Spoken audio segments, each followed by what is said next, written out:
Welcome back to the Ponca City Monthly Podcast. I'm your host, Andy, and this week, it's an exciting week here in Ponca City because it's back to school week. They started back on Wednesday, or I guess that'd be yesterday, and it's also Party at the Palace week, which is a big deal.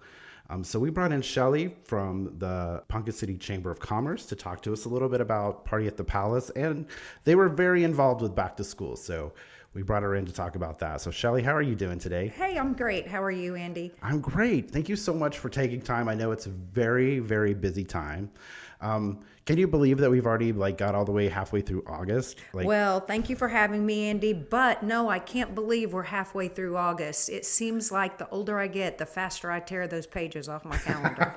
I was saying that, with the magazine, we sort of live in these kind of a month-long deadlines where you're kind of ahead, you're like a month ahead. So the year seems to go by really fast. But I've noticed that here recently, it seems like the days go by super fast and then the days go by really slow. But then it's like, wow, we're already halfway through the month. It's time to lay out the magazine. It goes by fast. It does. So as I mentioned, back to school is happening this week. It's a big deal.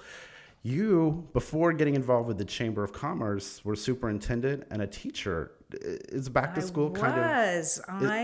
I'm a 40-year educator, and I'm the retired school superintendent, and I can't believe it, but I've been retired for 2 full years. So 40 years in education, that's a long time to be in education. So yeah, back to school time, and it's a nostalgic time for me, and the Chamber's very involved with back to school. Our Education and Workforce Committee is highly involved with different activities. More importantly, last week you did one of the things you guys do is the teacher luncheon, where you welcome all the new teachers. The new teacher luncheon. Listen, when I came here in 93, I attended the new teacher luncheon. Wow. It was incredible. It's just such a warm welcome, and it's a way for our community to get to know our teachers and for the new teachers to introduce themselves. We treat them to a fabulous meal at the Ponca City Country Club, and then they get chamber bucks to spend here in Ponca City. And let me give you a little bit of trivia about that. We have so many generous sponsors in Ponca City, and American Roofing and Osage Casino were premier partners. So they sponsored most of the meals. And then other people came in and sponsored. So we were able to give our teachers a raise in chamber bucks for the first time in 30 years. Wow. So they used to get $10.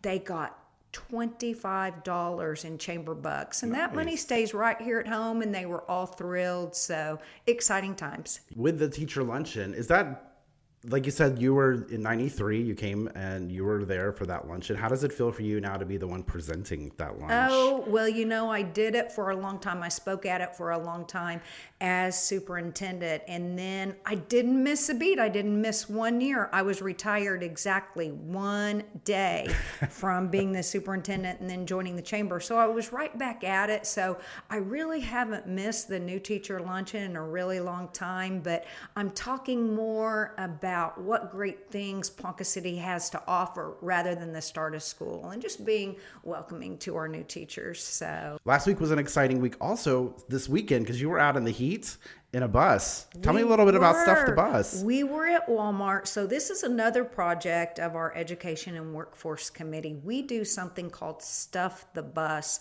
And again, as long as I can remember being in Ponca City, there has been Stuff the Bus.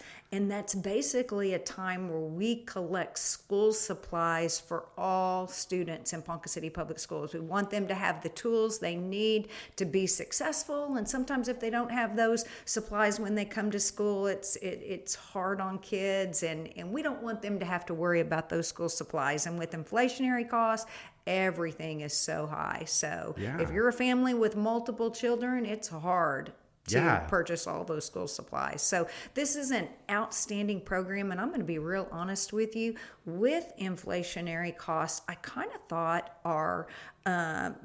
we might not see as much success this year. Oh my goodness, it was incredible. I believe it was the best year we have ever had. Oh, wow. So to start out with, we started the day on Saturday. It's from 9 to 1. The City of Ponca City Wastewater Management, that is their major project. And they brought in probably $1,000 or more worth of school supplies to put on that bus. And then our generous shoppers, we collected like $1,000 for over 1,000. It was $1,022 from 9 to 1. And then I would go in and shop for school supplies and come back and stuff the bus. And then that doesn't even count the school supplies that were just brought out and directly put on the bus.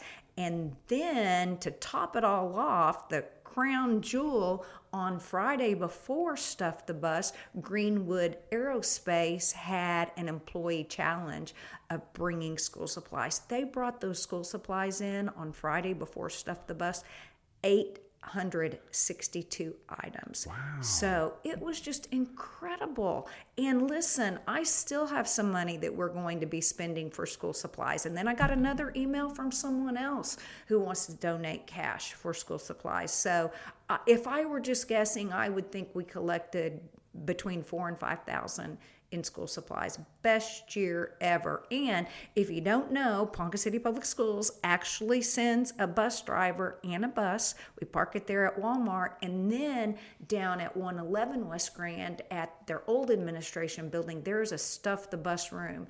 And Ponca City Public School employees go down there and sort it like a store. So counselors come out, principals come out.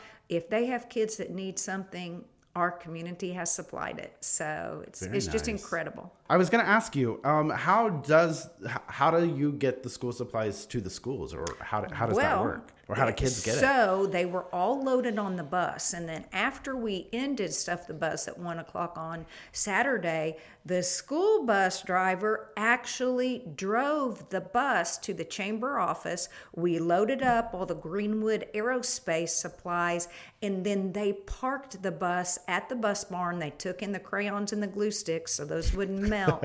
And then there's a docking station down at 111 West Grand, and the maintenance staff just unloads it, puts it in the Stuff the Bus closet, and then employees come down and sort it out like a store. Did you find that this year, like you were talking about, prices are a little higher?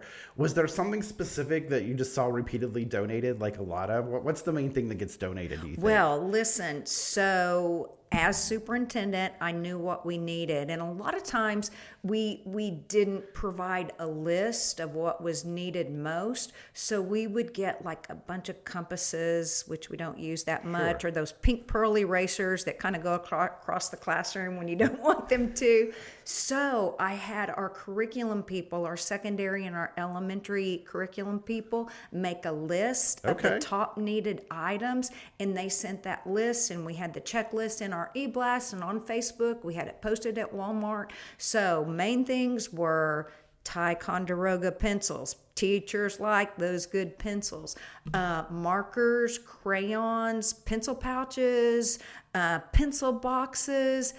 Duotang folders, 3-prong folders. Those are big items. One subject notebooks, loose leaf paper, baggies, gallon and quart size baggies, so people can keep their supplies in their desk, and then disinfectant wipes and Kleenex and just things that are really consumed in the classroom. Yeah. So. And like you were saying, like you kind of have a slight insight into it. So they were like, man, you guys did great stuff. And I said, well, you guys told me good lists. So So as we were talking about that, you kept bringing it up, but I want to go back and talk a little bit more about Partners in Education, because that's a program that the Chamber does for your educators here in town. Tell me just about that. Let me tell you about Partners in Education, and we call it the PI Partner Program. And this was started by the Education and Workforce Committee more than 30 years ago by an educator, longtime educator, Perry Peterson. So he got this rolling out, and it's where businesses partner with the schools, and they support them in different ways, either through volunteering, providing resources, attending events, and every September we have a kickoff. We partner businesses with different schools, and for the most part, the same businesses stay with the same schools. Occasionally, businesses like to change because their own children move schools. Yeah. So they want to support those schools. And here's what we found at our wrap-up meeting last May. Our educators don't really like to ask for money. It's hard for them to do it. And our businesses say, if we know more, we'll do more. So we're starting a new strategy this year. Every month, on the first day of the month, the principal is going to email all the PI partners and tell them one resource they can use, an event they can attend, or a way they can volunteer. And then the PI partners can just reply all. And that way, communication's key to everything. So I think that will really enhance the program. And listen, we have PI partners that buy every student's school supplies. They come out. We have other PI partners that come out and grill hamburgers and hot dogs on Meet Your Teacher night. It's incredible what our PI partners do, and it really makes our businesses feel good, because I don't know if you know this, but as an educator, you go anywhere and there's going to be kids coming up and hugging you, whether you know them or not. And our PI partners always say it's rewarding when they see kids in Walmart. They'll come and give them a hug. And so great community spirit working together. And I'll just have to say our community comes out for our educators and our students in our schools. It's incredible.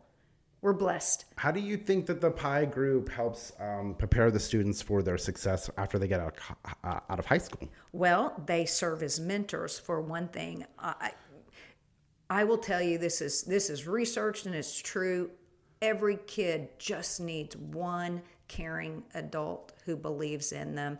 And sadly but true, in some cases, that one caring adult is at school or through a PI partner. And it's just so good to have people that care about you and mentor you and come in and talk to about possible careers. So it's just an all-around great program. That's fantastic. And how do people, if a business, so they need to be a chamber member, so that would be the first step, is to become a chamber member, and then they get on the education workforce committee. You don't have to be on that committee. What I do is I'll send a group email to all of our PI partners from the previous year and ask if they want to move schools. And then we'll put something in our e-blast and on our Facebook page. If you want to be a PI partner, reach out to me. And we've had some new PI partners every single year. It's just great community service and a great way to get your business visible and support the schools. Okay, I have to ask this because it's been on my mind since you mentioned it. Did you say 40 years as an educator? 40 years as an educator. And then you decided to jump over? Yeah, how did I do that? I'm only 40 years old. No, I started teaching when I was 20 years old. And I retired when I was 60, and I've been out 2 years. And listen, I absolutely love being an educator, love that job. As the superintendent, it's 24/7, 365, and I was getting about 2 hours of sleep tonight. I saw Adam at the beginning of the school year, and he looked haggard. It's just a busy time, and as you age, you can't keeping those hours, Right, when I hit 60. Aren't you more busy now? Like, it seems like every day you're at like 3 or 4 ribbon cuttings, and then you've got meetings and business. No comparison. This is a full-time job. It feels like a part-time job. The chamber feels like a part-time job. The school job was literally 7 days a week, 365 days a year. You would have events at night. You would have phone calls. I would come home. I'd be on the phone. My husband would go to bed. I'd be on the phone. And finally he said, look, you have done this for 40 years. We need to have a life. So yeah, no comparison. I love to work anyway, and I love being around people. I didn't retire for the chamber job. It just evolved. Yeah. I wanted to work. Heck, I was gonna work at the Rusty Barrel if Rick Hancock would have had me. I just wanted to do something to be around people, and it just kind of evolved. And I do have a target date of when I'm going to retire for good, and our chamber executive committee knows that date. But I love serving our community, but I couldn't keep up the 24/7, 365. Sure. But yeah, like I said, to me, I follow the chamber on Facebook, and it just seems like every day you've got like 100 events you're attending. We are busy, but that's during the day. So I don't, occasionally Occasionally I have nighttime events. I don't have nighttime phone calls or issues or buildings leaking, or although our HVAC did go out at the chamber since I've been there, but that was an easy fix. It's just, hey, look, Ponca City Public Schools has over 1 million square feet of property, 5,000 kids, 800 employees. It's just, it was a bigger deal. It's a big deal. It's yeah. And I have to say this, a lot of times in the school business, you take heat, and it was, I could just roll with it. My husband didn't roll with it so much, but here's what I have to tell you. People are the most passionate about their kids, as they should be, their most prized possession. And you just can't take it personally. And sometimes, hey, we're all humans. Sometimes you make a bad call. If you make a bad call, change it and move on. If you can look at yourself in the mirror at night when you go to bed and feel like you did the best you could and you made the best decisions you could, then forget it and move on. But you can't take the negativity personally, because there is so much more positivity than negativity. So that's a fantastic outlook. I love that. Well, you have to have a philosophy to stay positive in a role like that. So. Yeah, I would imagine so, because you are the front and center. But now you're in kind of this new role where you're helping to create new leaders. Because last week, while you were juggling all the back to school stuff, you also introduced the brand new leadership group, and they had their first Ponca City, class 39. We had our orientation the day after the new teacher luncheon, and we have 25 incredible individuals who are participants in the class. Our 3 chairs this year are Sean Grixba, Molly Kyler, and Erica Fetters, and they're all graduates of Leadership Ponca City. And this is class 39, but actually Leadership Ponca City began 40 years ago. Lost a year because of the pandemic, but it is, in fact, we are the number 3 program. So initially there was a leadership program in Oklahoma City and Tulsa, and then Ponca City, and then Leadership Oklahoma started the year after Leadership Ponca City did. So yeah, it's a storied, historic program. The chamber does so much good for the community. We do a lot of engagement and ways to keep our businesses visible and viable. But I do believe personally that the leadership program is one of our most important initiatives, because listen, it's not plans that run the community in the future, plans, ideas, dreams, it's people. And we've had people that have lived in Ponca City their entire life be a part of leadership, and they grow exponentially and learn so much. And we have some people who are really shy when they come in, but by the time they leave, hey, you just get over it and you roll with the flow, and they want to serve. So listen, it's our future leaders that are running this community. Look at Mayor Wagner, look at Adam Leeming, look at former Mayor Nicholson. I mean, you name it. You look around any boardroom or any CEO position, it's typically filled by a Leadership Ponca City graduate. I think whenever I moved into town, I thought it was for young people, but it's really for people of all ages. And you can take leadership, because I know Robin, our sales manager, she did that. Yes. Jerome Orange is in. He said, I've got to be the oldest person. I said, nope, you're not, Jerome. He's in this year. And it's from all ages. I think our youngest last year, we had Morgan Didlake. She was 24. And then we've had people all the way up to 65 years old in the program. So we have over 630 graduates. So those people will be it'll be great to see what they accomplish when they get out of the program. Yeah, incredible feats. And the last 2 years, of course, I've been involved with the program this is my 3rd year now. They've had incredible projects. You probably remember the historic Mr. Ponca City raised all kinds of money for our nonprofits.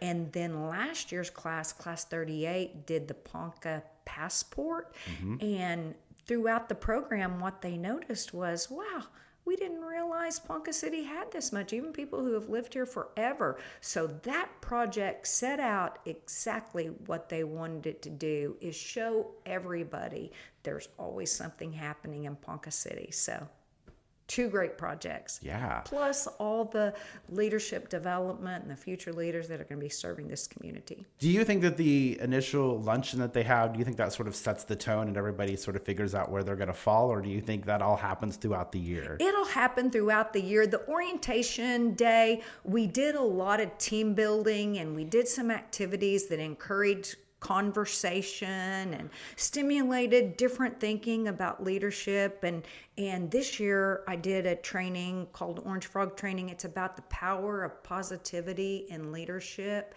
And then we go on our retreat the last 2 days in August, and that's at Camp Horizon in Ark City. And that will be some serious bonding time as well. And then we'll do something. Luke Garrison comes to the retreat and does an activity on core values. And that kind of helps the class establish their core values as a group. And then as they're thinking about their project moving forward, that's how they can use that for decision making. Sounds like it's going to be an exciting time for all of them. It will. I'm super excited. Yeah. So again, you say it's like a part-time job, but I say that you have a very busy job. Listen, it's not a part-time job. Let me clarify that. I work full-time, and listen, I like to work, so I do a lot at night. I'm a baby boomer. I'm 62 years old, so I've been learning graphic design and Canva, and it's just really interesting to me. I like to continue to learn and grow because I am not a digital native, but it is a full-time job just comparatively to the superintendency. I mean, it was not uncommon to have 20-hour days, in the superintendency. Right. Yeah. But I don't, because this week is no slow down. You don't get any break. This is probably our busiest week, these last 2 weeks. Because you've got Party at the Palace coming up, and that's going to be a very exciting event. Oh my gosh, it's going to be incredible this year. Well, it always is incredible. It's always fun. It's always a fun theme. So this year is hidden gems, hidden spirits, and local gems.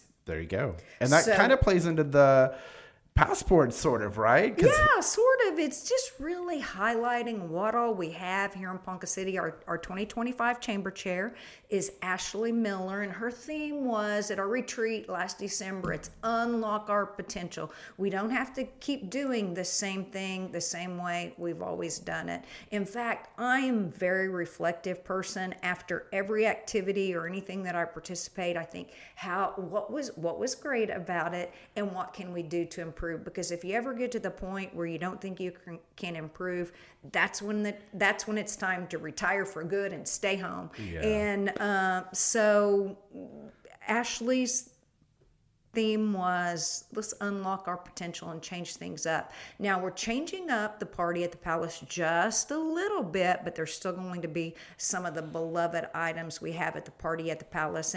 And we do have the Party at the Palace every year, but every other year, which happens to fall on an odd year, is our biennial fundraiser. We try to break even on the off years, but it is our premier fundraiser that helps keep the chamber afloat for 2 years. So we do sponsorships, we have the big auction items, and a lot going on. So one of the things, you hadn't asked me, but I'll tell you, one of the things that we're changing is our food. So we want to feature some of our most tasteful bites in Ponca City. So Ashley thought, let's have a culinary bites experience. So we've got 7 vendors coming in with different types of food. We've got El Patio, we've got TS Fork, we've got Danny's, we've got Stagecoach.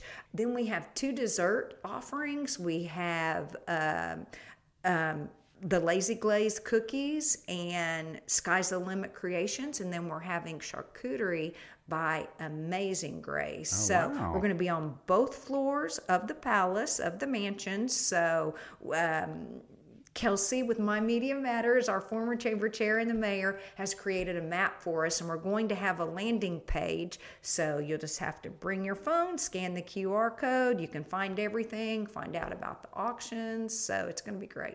Does the theme of, because I know last year it was, or the last time you guys did it was like a diamond theme. Diamonds and ice. That was just a break-even year for us. Okay, so But you had like a special drink that went with that. So what is this year? Do you have a special drink this year? We do not have a special drink, but we are having a hidden spirits bar in the boathouse. So that'll open at 8:30, and our schedule of events will be on our landing page. But we are featuring 2 other local gyms. We're going to have some party at the Palace memorabilia, and our sponsors all have a little voucher, or anybody can participate. But we're going to have a charm bar, Jessica, Southern Chic Teas and Boutiques, and then we're going to have a variety of cigars from Grand Cigar and Lounge there. Wow.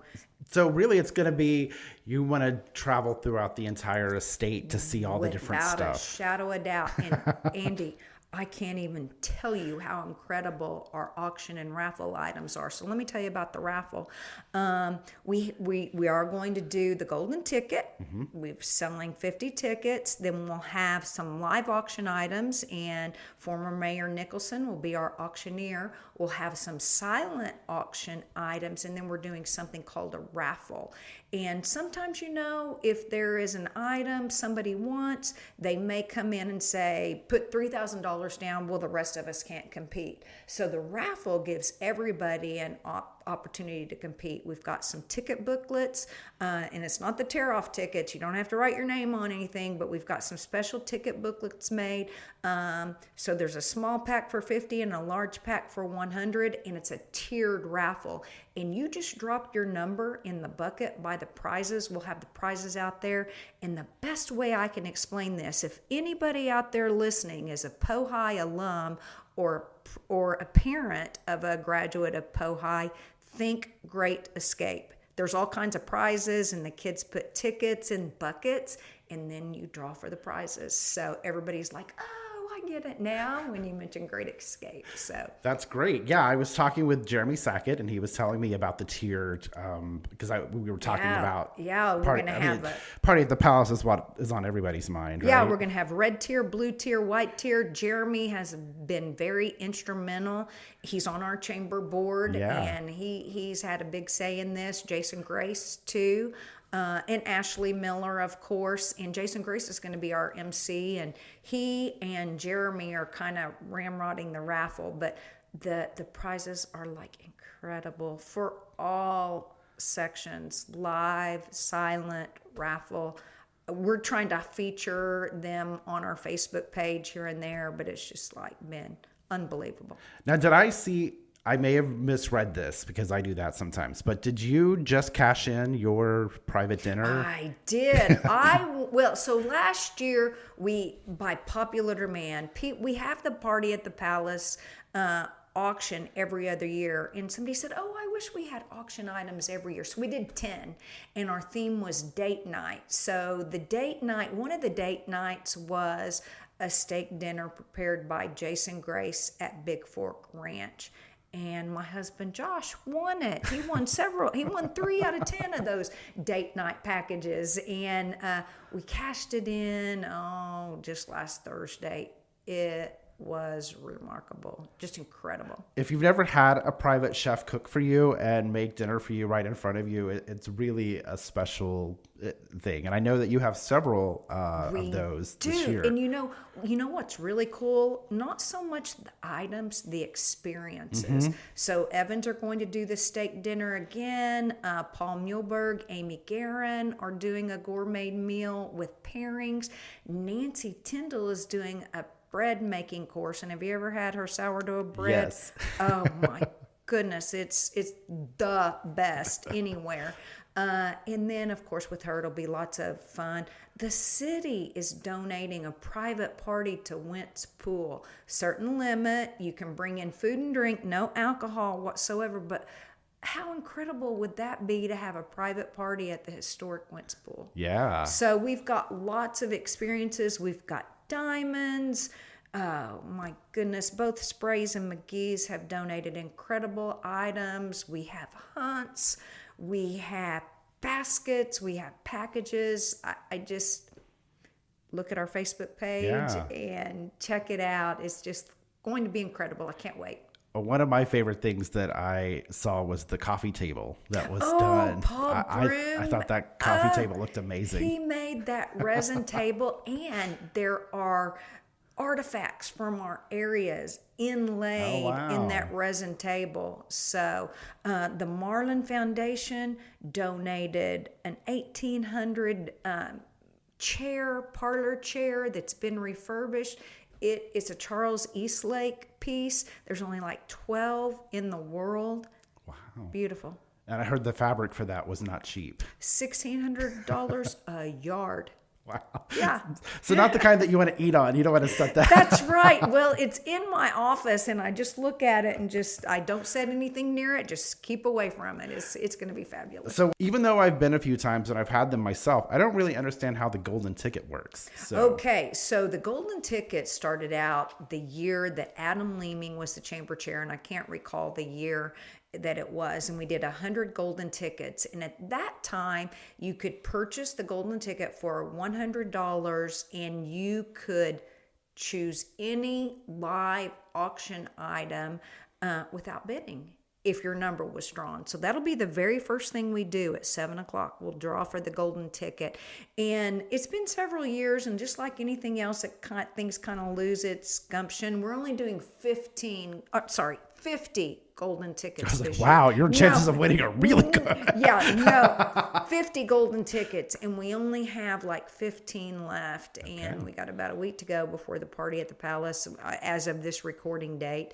And I feel confident we'll sell them, but we have some outstanding packages. There's 3 items that you can choose from this year. We kind of changed it up a little bit. It's going to be the steak dinner experience at Evans, and I can tell you it's fabulous. And if you didn't know, the Evans just built a bunkhouse that is like a luxury bunkhouse. You wouldn't even believe it. And then they have an industrial kitchen they built in the garage. Jason Grace is an incredible cook. He takes you on a tour. You can do clay pigeon shooting. It's just a remarkable experience. Then you can choose from the wheelbarrow of booze, a brand new wheelbarrow donated by Brant's Ace Hardware. And then our chamber board donated all kinds of top shelf alcoholic items, and that'll be all wrapped up in a big package. And then Stuart Powell with Cook Shack donated a residential pellet-fired pizza oven. Tickets will still be available probably at the time of this, because anybody can buy tickets, right? Right. Anybody in town can buy tickets. And then, of course, our sponsors had some tickets with their sponsorship package. And then we still have golden tickets for sale. And then we have raffle pack tickets for sale as well. So something new that we're doing this year, we are joining the 21st century. We had online ticketing, and of course you can still buy them at the chamber office, and we are going to sell raffle tickets at the event. Okay. We think once people see it and really understand it, it's just going to click. We think we'll sell a lot. So we have like 4 or 5 hype teams, partners that are going to be selling raffle tickets. And thank goodness for Jeremy Sackett. He's keeping us technologically savvy. Nice. So definitely check out, where the Chamber's website so that you can get your tickets there. You can also follow them on Facebook. Shelley, thank you so much for coming in today. Oh, thank you for having me. It's been a pleasure. Thank you so much for joining us. Be sure to tune in next week.